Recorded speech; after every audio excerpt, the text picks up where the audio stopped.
बिस्मिल्लाहिर्रहमानिर्रहीम। अस्सलाम वालेकुम students. Chapter number 8 carbonyl compounds और एल्डिहाइड एंड कीटोन्स।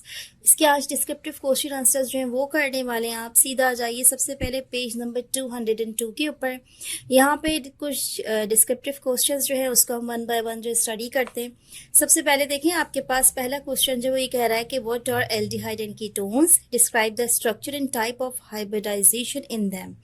यानी यहाँ पे आपको दो बातें बतानी है। पहली चीज तो ये बतानी है कि एल्डिहाइड एंड कीटोन्स जो है उसको डिफाइंड कैसे करेंगे। दूसरी चीज इसकी जो टाइप ऑफ हाइब्रिडाइजेशन है उसको डिस्कस करेंगे। तो एक चीज तो ध्यान में रखिएगा कि जो कार्बोनल कंपाउंड्स में एल्डिहाइड एंड कीटोन्स है इनका ऑलमोस्ट स्ट्रक्चर एक सा है अकॉर्डिंग टू हाइब्रिडाइजेशन। सिर्फ एक छोटा सा जो इस पे करेक्शन होता है वो ये होता है कि एल्डिहाइड में एक साइड पे हाइड्रोजन होगा, जबकि कीटोन्स पे दोनों साइड्स पे आपके अल्केन कोई सा भी जो है वो लगा हुआ होगा, यानी कि इसको इन शॉर्ट आप अल्काइल ग्रुप कहते हैं, वो अटैच्ड होता है। ठीक है, तो हम पहले मूव करते हैं सीधा पेज नंबर 189 के ऊपर और देखते हैं कि इसका आंसर कहाँ से है। तो आप आ गए हो सीधा पेज नंबर 189 के ऊपर। यहाँ पर देखिएगा, सबसे पहले आपको एल्डिहाइड एंड कीटोन्स जो है उसको थोड़ा सा बताना पड़ेगा। आपने सबसे पहले टॉप पे हेडिंग डालनी होगी एल्डिहाइड एंड कीटोन्स की। उसके बाद आप यहाँ से लिखना शुरू करेंगे, they are simplest carbonyl compounds both contain a carbonyl group which is a functional group consisting of a carbon atom double bonded to an oxygen atom.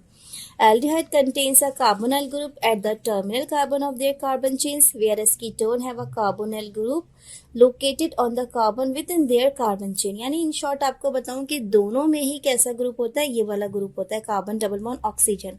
अब एल्डिहाइड के केस में क्या होता है कि एक तरफ हाइड्रोजन होता है, दूसरी तरफ कोई सा भी आपके पास जो है वो अल्काइल ग्रुप अटैच्ड हो सकता है।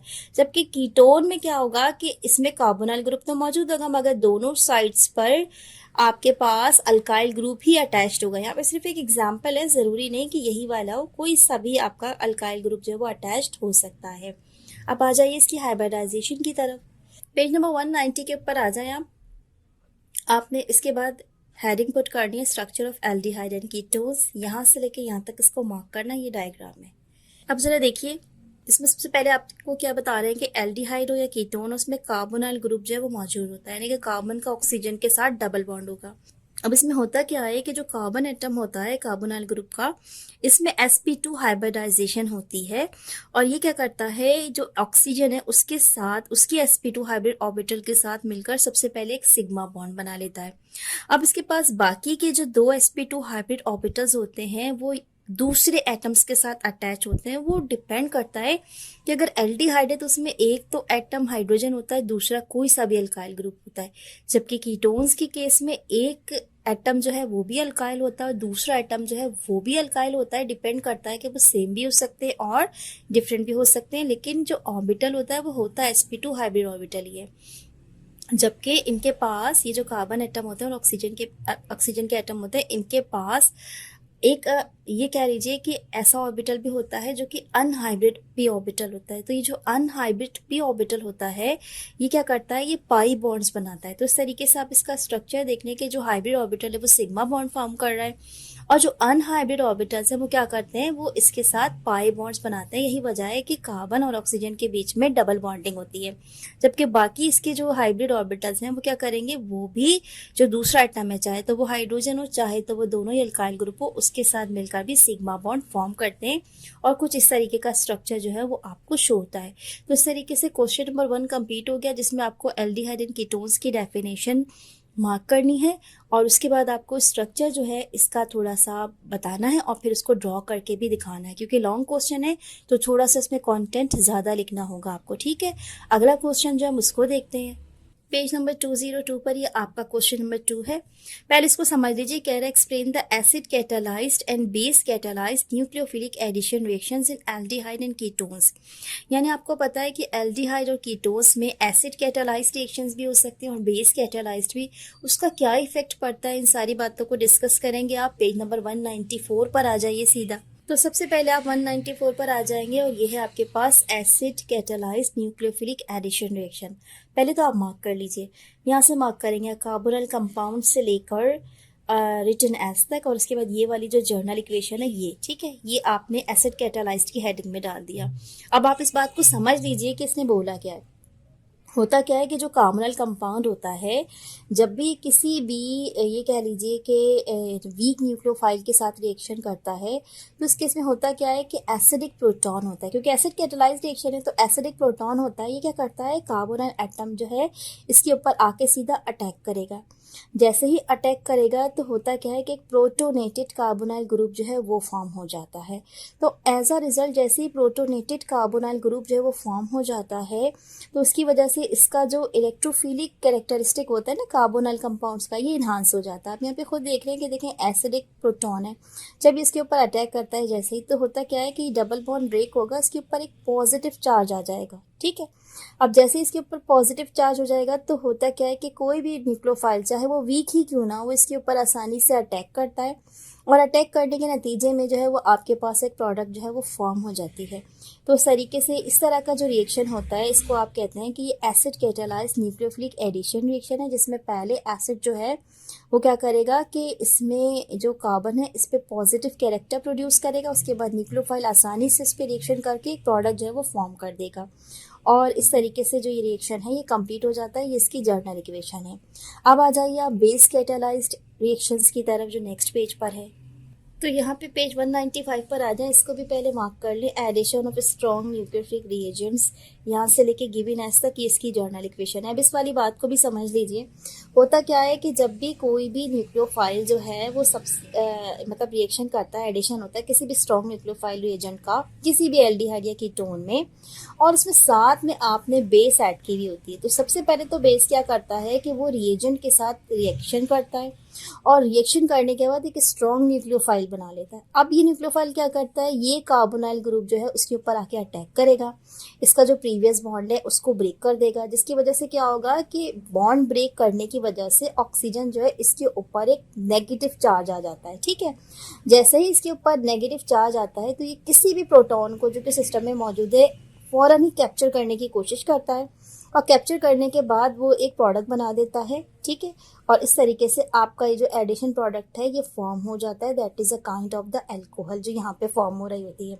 तो यहाँ पे इसका मैकेनिज्म देखें कि सबसे पहले बेस ने क्या किया, रिएजेंट के साथ मिलकर न्यूक्लियोफाइल बनाया, वो न्यूक्लियोफाइल इसके ऊपर अटैक करेगा। जैसे इसके ऊपर अटैक करेगा तो ये अपना बॉन्ड इधर शिफ्ट कर देगा और न्यूक्लियोफाइल इसके साथ आके अटैच हो जाता है। अब जब यहाँ से बॉन्डिंग शिफ्ट हो गई तो ऑक्सीजन अलोन रह गया इसको, क्योंकि क्या चाहिए होता है, एक साइड और चाहिए बॉन्ड करने के, क्योंकि डबल बॉन्ड फॉर्म इसने किया हुआ था कार्बोनाइल के साथ। तो अब होता क्या है कि ये सिस्टम में कोई भी जो प्रोटॉन है उसको कैप्चर करेगा और फौरन ही एक अल्कोहल जो है ये फॉर्म कर देगा। तो इस तरीके से आपका ये जो रिएक्शन है ये कंप्लीट हो जाता है। यहाँ क्वेश्चन नंबर 2 जो है ये भी एंड हो गया। अब हम क्वेश्चन नंबर 3 की तरफ बढ़ेंगे। स्टूडेंट्स, ये क्वेश्चन आपके प्रैक्टिकल और थ्योरी दोनों के हिसाब से बहुत इंपॉर्टेंट है। 203 पर है ये कि how aldehyde are distinguish from ketones by the following laboratory test. इसमें से ना आपसे 2 टेस्ट पूछे, Tollens reagent and Fehling solution. तो पहले तो मैं आपको एक बात क्लियर कर दूं कि इन दोनों रिएक्शंस में जो मेन कलर चेंज आएगा वो सिर्फ एल्डिहाइड के केस में ही आएगा, कीटोन के केस में नहीं आएगा। तो इसको करने से पहले आप एक चीज़ ध्यान बना लीजिए कि फर्ज कर लीजिए आपके पास 2 टेस्ट ट्यूब्स हैं, एक में एल्डिहाइड है एक में कीटोन है, लेकिन आपको नहीं मालूम कि किस में एल्डिहाइड और किस में कीटोन है। तो आप उसको सैंपल ए और सैंपल बी का नाम दे दें और ये टेस्ट परफॉर्म करें। तो जिस टेस्ट में पॉजिटिव रिजल्ट आएगा वो आपका एल्डिहाइड होगा, और जिसमें नो रिजल्ट शो होंगे वो कीटोन होगा। ठीक है, ये वाली तो सबसे पहले आपने ध्यान बना लेना है कि काम ये हो रहा है। अब ये टेस्ट कैसे होगा और किस तरीके से करना है, तो सीधा हम चलते हैं पेज नंबर 198 पर और देखते हैं कि इसको किस तरीके से करना है। जी, तो पेज नंबर 198 पे देखें, सबसे पहले तो ये टेस्ट है सिल्वर मिरर टेस्ट, लेकिन आपने ये हेडिंग पुट नहीं करनी, आपने लिखनी है इसमें टॉलरेंस रिएजेंट टेस्ट या सिर्फ टॉलरेंस टेस्ट कर दीजिएगा। ठीक है, तो उसके बाद आपने यहाँ से लेके यहाँ तक लिखना है, ये इक्वेशन है। फिर फेलिंग टेस्ट जो इसकी हेडिंग डालनी है उसमें भी आपने यहाँ से लेके यहाँ तक लिखना है, ये इक्वेशन। अक्सर बच्चे अभी चीख पड़ेंगे मिस इतना सारा, मसला ये कि इसमें जो कंटेंट है इसको आप कैसे शॉर्ट करेंगे, आप खुद अभी देख लीजिएगा कि इसमें काम कितना है। ठीक है, तो सिल्वर मिरर टेस्ट में सबसे पहले हम टॉलरेंस रिएजेंट बनाते हैं, और टॉलरेंस रिएजेंट बनाने के लिए हम 2 चीज़ों को ऐड करते हैं, एक होता है अमोनियम हाइड्रोक्साइड और दूसरा होता है सिल्वर नाइट्रेट। तो जब इन दोनों को मिक्स करते हैं तो जो सोल्यूशन बनता है ये कहलाता है अमोनिकल सिल्वर नाइट्रेट, और इसी का नाम होता है टॉलरेंस टॉलरेंस रिएजेंट, ठीक है। अच्छा, अब आप दूसरा काम क्या करेंगे, इसको फ्रेश प्रिपेयर करना आपने फ़ौरन, जिस वक्त आपने रिएक्शन परफॉर्म करना उसी वक्त इसको बनाना है। अमोनियम हाइड्रोक्साइड के साथ आपने क्या करना है, सिल्वर नाइट्रेट ऐड करके अमोनिका सिल्वर नाइट्रेट प्रिपेयर करके रेडी कर लेना है। उसके बाद जिस तरह मैंने आपको बताया था कि 2 टेस्ट ट्यूब्स हैं, एक में एल्डिहाइड एक में कीटोन है, दोनों ही अननोन है आपके लिए। आप दोनों में बारी बारी ये वाला जो टॉलरेंस रिएजेंट है इसको ऐड कर दीजिए और थोड़ी देर के लिए छोड़ दीजिए।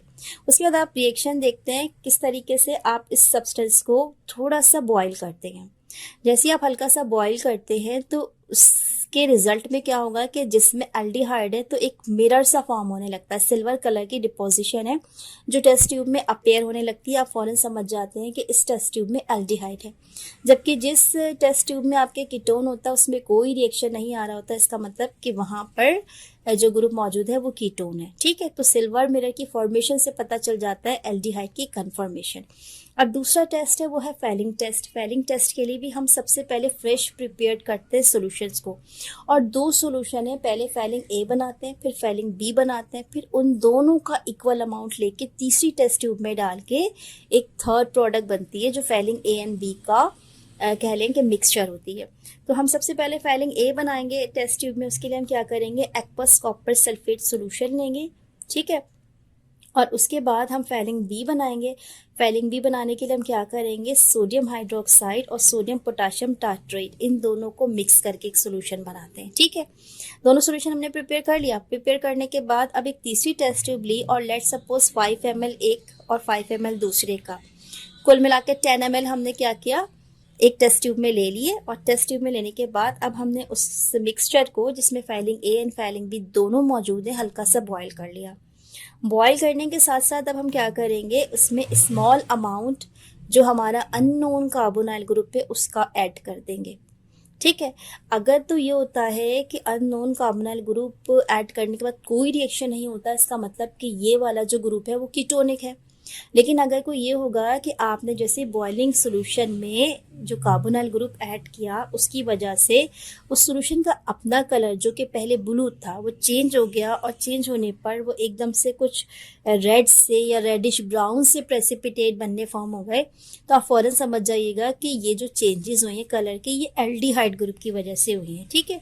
क्योंकि एल्डिहाइड ग्रुप में क्यूप्रस ऑक्साइड फॉर्म हो जाएगा फ़ौरन, और उसका जो कलर है वो चेंज होकर रेडिश ब्राउन हो जाता है। From blue to brown colour जो है वो आपको चेंज नहीं मिलेगा, बिल्कुल क्लियर। तो इस तरीके से क्या होगा कि ये वाला जो टेस्ट है ये भी एल्डिहाइड को कंफर्म कर देगा और ये आप जो है परफॉर्म कर लेंगे, ठीक है। तो दोनों मैंने आपको मार्क करा दिए, ये पूरा यहाँ से लेके यहाँ तक है, इसके साथ ये इक्वेशन है, और फैलिंग भी समझा दिया आपको, मार्क भी करवा दिया यहाँ से यहाँ तक है, ये इसका जो है इक्वेशन है, जर्नल इक्वेशन। चाहे तो आप अपनी वर्डिंग्स में भी ये तमाम बातें लिख सकते हैं, ज़रूरी नहीं होता कि बुकिश वर्डिंग ही यूज़ की जाए। तो अगर आप मुनासिब समझे तो उसको, ये जो आपने समझा हुआ लेक्चर है उसको भी अपनी वर्डिंग्स में ढाल के इक्वेशंस एज इट इज़ करके नोट्स बना सकते हैं, ठीक है। ये कोई बहुत बड़ा इतना इशू नहीं होता। नेक्स्ट क्वेश्चन की तरफ हम बढ़ते हैं। यहाँ पे देखिएगा, ये आपसे कह रहा है कि आपको क्या करना है कि ये कुछ आपके पास कह लीजिए कि इक्वेशंस हैं और आपने बताना है कि इनमें मेजर प्रोडक्ट्स क्या क्या बन रहे हैं। देखिए, एक प्रोडक्ट मेजर प्रोडक्ट होती है, दूसरी जो एक एक्स्ट्रा प्रोडक्ट होती है वो बाय प्रोडक्ट होती है, ठीक है। तो मेजर प्रोडक्ट्स जो है वो हमें बताना है। तो इसमें कुछ इक्वेशंस हैं, लाइन से पहले मैं रीड कर देती हूँ फिर मार्क करवा दूंगी। ऑक्सीडेशन है एसीटोन की एसिडिफाइड पोटेशियम डाइक्रोमेट के साथ, रिडक्शन है एसिड एल्डिहाइड का NaBH4 के साथ, ठीक है। इसके बाद हाइड्रेशन है इथाइन का, ये H2SO4 और मरकरी सल्फेट जो इसकी प्रेजेंस में है, और लास्ट में ये है एसाइलेशन है बेंजीन की एल्युमिनियम क्लोराइड की मौजूदगी में। तो लाइन से देखते हैं, 197 पे 2 इक्वेशंस मौजूद हैं, एक 192 पर एक 193 पर है, सबको देखेंगे हम।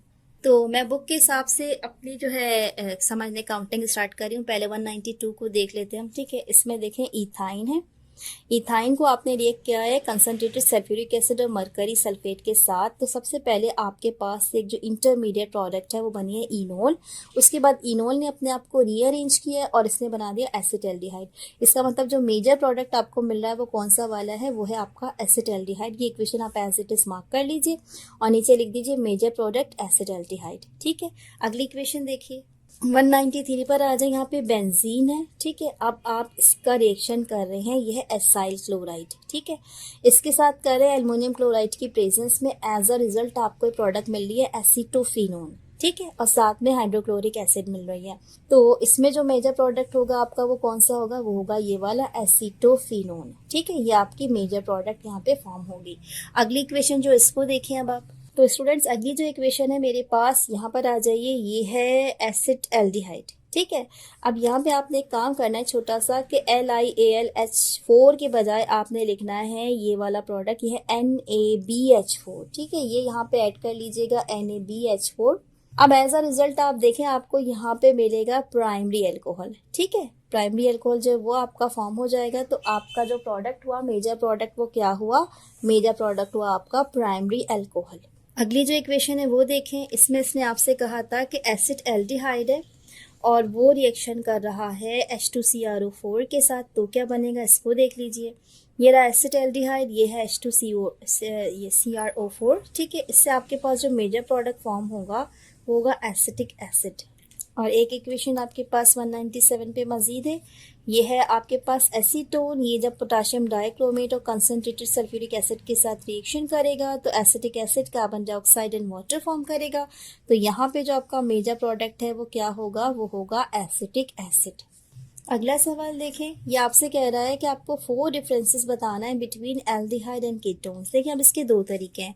एक तो वो बच्चों वाला तरीका जो हमेशा आप करते हो कि डिफरेंस में सेंटर में एक कॉलम बनाते हैं, एक तरफ लिखते हैं एल्डिहाइड, दूसरी तरफ लिखते हैं कीटोन और सेंटर में हेडिंग पुट करते रहते हैं। फॉर एग्जाम्पल आपने इसमें लिखा कार्बोनाइल ग्रुप, फॉर एग्जाम्पल इसके नीचे आपने लिखा सॉल्युबिलिटी, नीचे लिख दिया बॉइलिंग पॉइंट और एक एक को डिस्कस किया। एक तरीका तो ये। दूसरा तरीका जो आपकी बुक में है वो भी देख लीजिए, और ये है आपके पास 199 पर। सीधा इधर आ जाइए, यहाँ पे देखिए, यहाँ पे differences between aldehyde and ketone है। इसने आपसे कोई से 4 पूछे, आपको जो सा आसान लग रहा है वो आप देख लीजिएगा। पहले बेसिक स्ट्रक्चर पर आ जाइए। दोनों में डिफरेंस क्या है, कार्बोनाइल ग्रुप के साथ अगर दोनों साइड पर कोई सा भी अल्काइल ग्रुप है तो वो कीटोन है, और अगर सिर्फ एक साइड पर अल्काइल ग्रुप है और दूसरी साइड पर हाइड्रोजन एटम है तो वो क्या है, आपका एल्डिहाइड है। दूसरी चीज़ है इसकी फिजिकल प्रॉपर्टीज। तो जो बॉइलिंग पॉइंट है कीटोन्स का वो हाई है, क्योंकि मॉलिक्यूलर मास दोनों तरफ अल्काइल ग्रुप होने की वजह से ज़्यादा है। जबकि एल्डिहाइड में बॉइलिंग पॉइंट क्यों कम होगा, क्योंकि एक तरफ अल्काइल ग्रुप लगा हुआ, दूसरी तरफ हाइड्रोजन एटम है, तो मॉलिक्यूलर मास कम है, इसी वजह से एल्डिहाइड्स का बॉइलिंग पॉइंट कम होगा।